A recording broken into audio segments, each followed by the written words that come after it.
tayo sa Good Luck Plaza, GNL Supermarket dito sa Blacktown, New South Wales. Shopping tayo. Ito sila. Yan.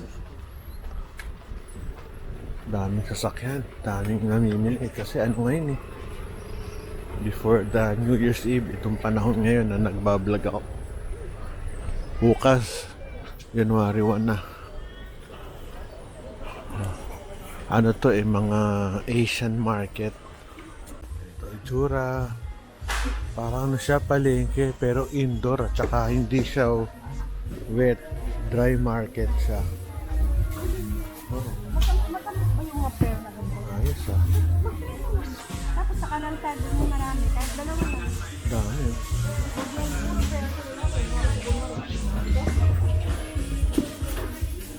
Yung loob. Mura na kayo lang spinach oh. Almost 40 pesos lang isa. Ang mura. Pero syempre dito mahal dito. Dito pa tayo sa Mount Druitt, sa New South Wales. 3.8. So, Portland for mga 120. 160 per kilo. Small lemon. Ibang malalaki.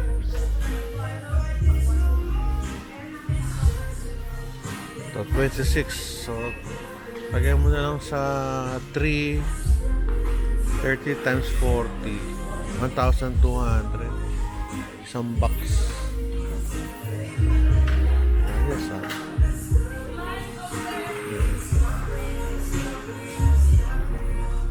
Yung tip ng kanilang kamatis, bali 3 times, mga 120.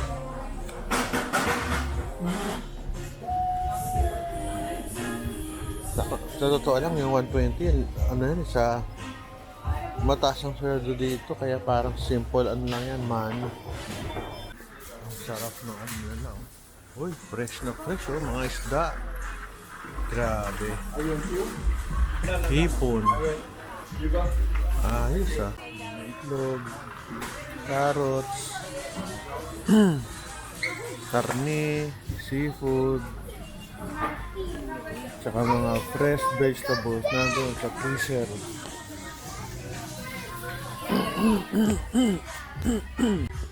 Tapos na kami. Hihila si misis ko. Nakita nyo na ha, ano yung Asian market dito sa Australia. Mura na rin, mura siya. Mura. Ito yung mga bibili oh, mga kutsinta, puto, buko pandan, reserve. Sarap buhay oh, the best.